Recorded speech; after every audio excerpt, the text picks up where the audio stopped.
Noël, cette fête tant attendue par le monde entier, que tout le monde fête, religieux, non religieux, mais qui chaque année est remis en cause. Alors si on revoyait un petit peu l'origine humaine de cette fête païenne qui est Noël et que nous aimons tous. Retour en arrière.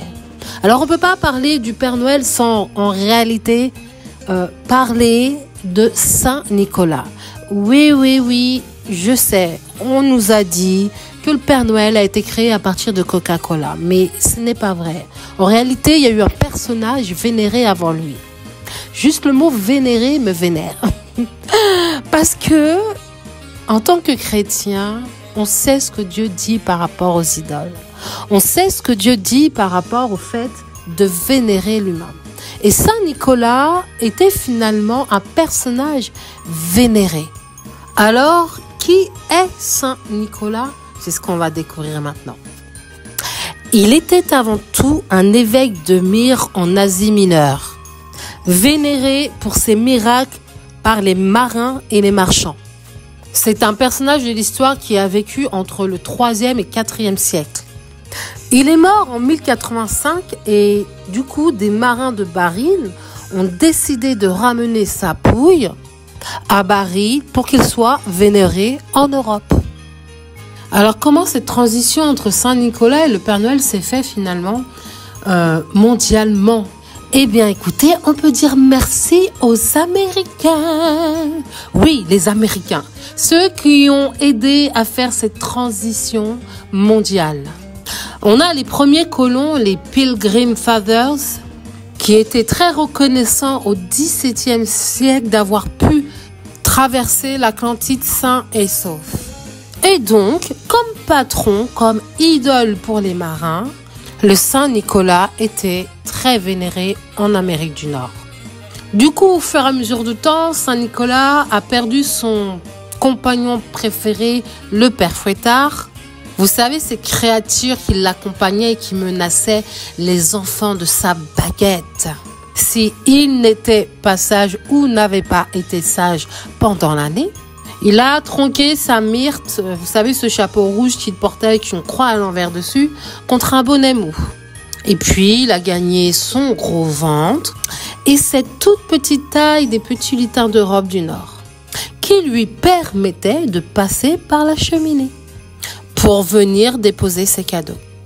Et puis, là, rebondissement. Il y a eu un pasteur américain qui s'appelle Clement Clark Moore en 1822, qui a écrit pour ses enfants un poème avec, soudainement, l'arrivée de Saint-Nic, qui va devenir Santa Claus. Et c'est comme ça, finalement, que va naître le Père Noël et que les traits du vrai Père Noël va commencer à être créés. Et finalement, tout l'imaginaire autour de ce personnage va venir progressivement en France. L'affluence se fait pas par pas, tout doucement, mais sûrement, ou de l'enfant Jésus qui devait apporter les cadeaux. Puis, au fur et à mesure du temps, on voit apparaître d'autres personnages, comme le bonhomme d'hiver ou le bonhomme de janvier. Bref, vous connaissez toutes ces histoires où aujourd'hui, on nous parle de solstice d'hiver. Bref, on comprend très rapidement que le mythe va faire son petit bout de chemin. Et donc, il y a des Américains qui vont s'inspirer du poème de Clement Clark Moore, justement, et qui vont commencer à illustrer correctement le Père Noël. Mais ça ressemble comme à une commande ou une demande d'un peu plus haut pour pouvoir illustrer un personnage. Et donc, on a le dessinateur Thomas Nast, dans les années 1860, qui va commencer à dessiner ce personnage. Et donc, il va avoir cette idée de le faire venir du pôle Nord. C'est donc un personnage qui vient du froid. Est-ce que c'était par rapport au fait que ça tombait pendant les fêtes d'hiver? Certainement. En tout cas, il s'est inspiré de ça. Ce qui est intéressant, c'est qu'apparemment, à ce moment-là, lorsqu'il a eu cette idée-là, le pôle Nord n'avait même pas encore été découvert. Et c'était donc un endroit, une région encore mystérieuse et froide. Et donc, il a commencé à l'habiller et à lui donner des couleurs de couleur suie, jaune, bleu, rouge. Voilà, il a eu toutes les couleurs, le Père Noël. Et puis, c'est vraiment Coca-Cola, qui, en mettant cette couleur rouge au Père Noël sur leurs bouteilles de Coca, qui ont finalement imposé cette couleur rouge au Père Noël. D'ailleurs, la couleur rouge, elle est un peu vecteur de séduction. Elle attire l'œil, ça donne envie d'en savoir plus. Donc peut-être que la couleur n'est pas anodine. En tout cas, le choix du rouge n'est pas anodin. Est-ce que c'est pour séduire la personne et attirer l'œil de la personne qui va voir cette bouteille de Coca? Sûrement, ils ont dû réfléchir en tout cas à toutes ces choses. Et donc, c'est Coca-Cola qui va finalement figer l'image du Père Noël dans le monde entier. C'est l'illustrateur Adon Sundblom, suédois d'origine en plus, et qui vivait en Amérique du Nord, qui a décidé finalement de redonner sa taille au Père Noël. Donc de cette taille de nain, on lui a donné cette taille de personne normale. Ça peut être comme un grand-père, quoi, un être humain. Et donc de ce personnage-là jovial, l'influence mondiale du monde pour le Père Noël a commencé. Voilà finalement comment Coca-Cola a réussi à faire connaître au monde entier le Père Noël. Donc vous avez compris, le Père Noël n'a pas commencé avec Coca-Cola, mais sans Coca-Cola finalement, il n'aurait jamais eu l'ampleur mondiale qu'il a aujourd'hui. J'ai même appris qu'en réalité, le Père Noël était un personnage dont il s'était inspiré, qui était à la base un voleur qui passait par les cheminées pour aller voler les gens chez eux. Waouh! Vous imaginez ce qu'on célèbre aujourd'hui? Un voleur. Et un voleur mondial pour le coup. Bref, peut-être d'ailleurs le voleur le plus jovial de la Terre. D'ailleurs, moi, quand je regarde les anciennes photos, les anciens dessins du Père Noël, j'ai même l'impression qu'il est bourré, le gars. Parce qu'il a les yeux... Il a les yeux vraiment, on a l'impression défoncés. Il a les joues rouges comme un alcoolique. Et honnêtement, je pense qu'il y avait quand même un côté pour les dessinateurs en mode je bois du coca, mais je suis complètement... voilà, j'ai un coup dans le nez, quoi. En tout cas, ça, c'est mon avis propre. Et je trouve ça assez marrant de revoir les dessins à l'ancienne du commencement. Voilà, Noël, le Père Noël n'a plus de secret pour vous. Vous connaissez l'origine de cette création du personnage qui est Santa Claus. Ce qui est un peu bizarre, si on prend un peu de recul, c'est de voir un évêque grec devenir une légende en Turquie, puisque Myre se trouve en Turquie, et finalement qui va être ce symbole de celui qui distribue ses richesses, un peu comme, comment on appelle ça, Robin des Bois, jusqu'à ce qu'il meure le 6 décembre 343. Et Nicolas de Myre va devenir Saint Nicolas, protecteur des enfants. Et il a quand même à sa personne apparemment une grande variété de miracles. C'est pour ça qu'il était vénéré. Là où ça me dérange, c'est que petit à petit, au fur et à mesure des siècles, Jésus a commencé à être évincé. Donc encore une fois, pour moi, et ça c'est ma conclusion personnelle, le but finalement de tout ce qui est un peu créé par l'homme, c'est toujours de remplacer le vrai Dieu, la vraie source, par un placebo. On va mettre en avant le personnage du Père Noël le jour de Noël, alors qu'en réalité, il fut un temps où on parlait que de Jésus, où c'était Jésus l'enfant qui était mis en avant. Donc, si on fait pas attention, et même si on se dit que c'est bien de fêter Noël, si on fait pas attention, dans quelques années, on pourra même plus prononcer le nom de Jésus-Christ. Ça se trouve, on pourra même plus parler de la Bible, on pourra même plus parler de Dieu tout court, parce qu'on aura remplacé la vérité par le mensonge ou un placebo qui est Père Noël. Et encore une fois, celui qui vient pour voler, qui vient pour tromper, qui vient pour mentir, qui vient pour égorger, c'est le même qu'il y a dans la Bible, c'est-à-dire Satan. Et donc, on a remplacé celui qui est mort à la croix pour nous, pour qu'on puisse vivre, par un voleur déguisé en Père Noël. Et en plus, qui a été habillé par Coca-Cola. Alors, faisons attention, amusons-nous, fêtons, aimons, mais gardons un œil sur ce verset en Exode 23. Tu n'adoreras pas d'autre Dieu que moi. Tu ne te fabriqueras aucune idole, aucun objet qui représente ce qui est dans le ciel, sur la terre ou dans l'eau. Et vous connaissez la suite, je pense. Alors, faisons attention à ne pas faire de cette fête un sujet d'idolâtrie, à continuer peut-être, en tout cas pour les chrétiens, à continuer à faire croire à nos enfants que le Père Noël existe alors qu'on est sauvés et qu'on connaît la vérité. Et moi, j'ai jamais fait ça à mes enfants, vous allez trouver ça dur, mais je les ai toujours attirés vers Jésus-Christ et j'ai toujours dit que c'était Dieu qui nous permettait de les bénir, qui nous permettait d'avoir les finances pour qu'ils puissent avoir ce que leur cœur désire. Et non, on n'a jamais fait croire à nos enfants au Père Noël. Et ils n'ont jamais été mal par rapport à ça. Par contre, là où eux, ils se sont posé des questions, c'est lorsqu'ils ont eu des camarades à l'église qui avaient un certain âge et qui croyaient encore au Père Noël. Comment on peut croire plus au Père Noël qu'on ne croit en Jésus-Christ ou en Dieu?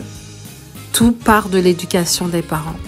À vous de faire les choix dans lesquels vous voulez que vos enfants marchent, dans la vérité, dans l'honnêteté, dans la transparence et puis surtout dans le réveil également de ce qui se passe dans ce monde. Voilà, après, ce sera vos choix.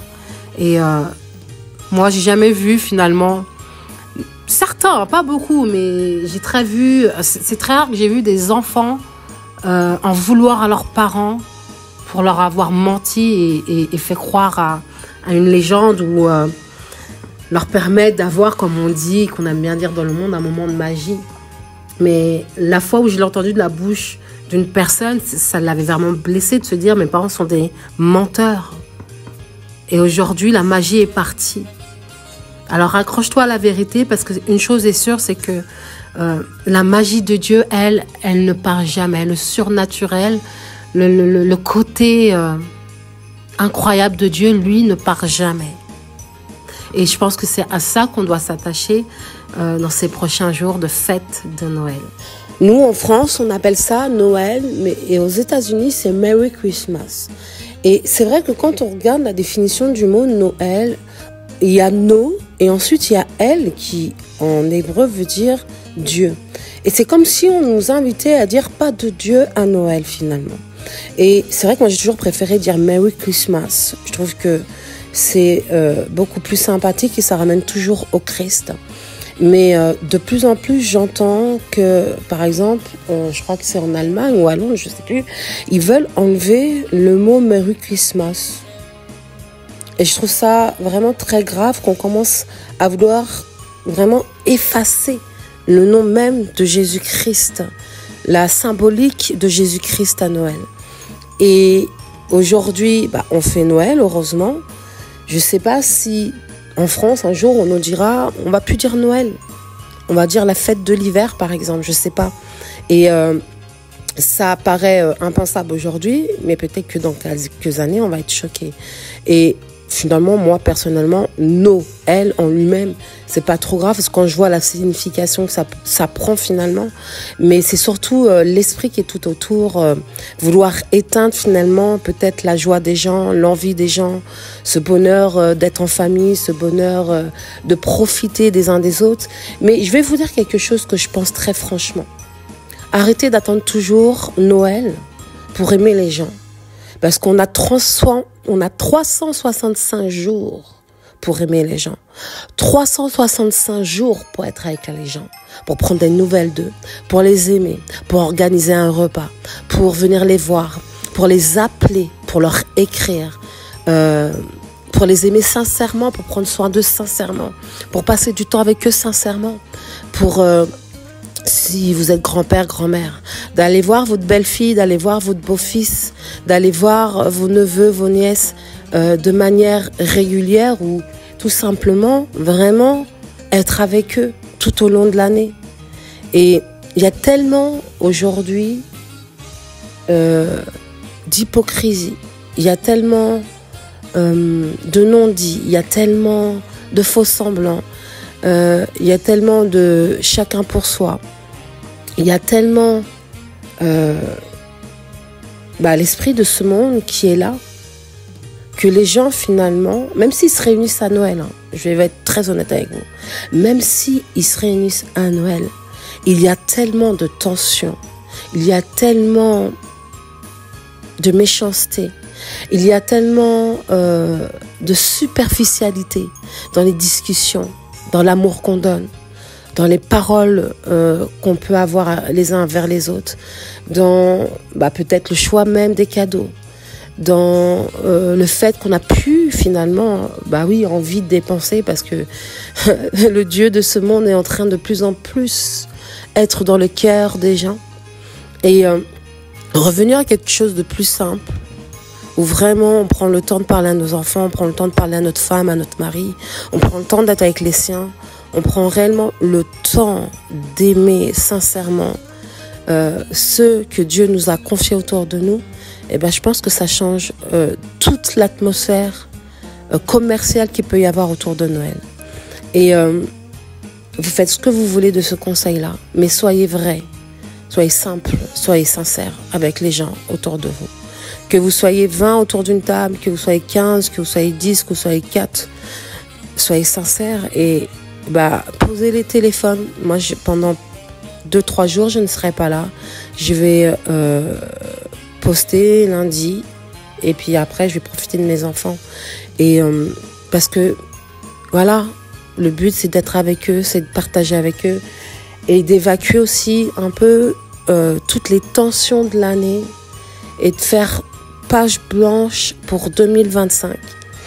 Et j'ai un jeu qui s'appelle Vertelis et ça te permet de passer 1 heure ou 2 avec tes enfants, avec ta famille, avec les gens que tu aimes, si c'est avec des amis de fête Noël, et de réfléchir à l'année et de se poser les bonnes questions sur l'année, de pouvoir voir le bon de ce qui s'est passé cette année, le bon de ce qui a été fait, et puis de essayer de voir aussi rapidement ce qu'on aurait voulu améliorer et de la manière dont on va le faire pour 2025. Et on aime beaucoup, depuis 3 ans on le fait, je l'ai acheté il y a 3 ans, on aime beaucoup faire ça chaque année.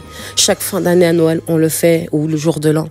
Et voilà, il y a des moments où on peut vraiment être proches les uns des autres et faire des choses où on se sent bien et où on fait en sorte que tout le monde se sente bien, tout le monde se sente valorisé, tout le monde se sent aimé et tout le monde se sent bien dans son identité en Christ.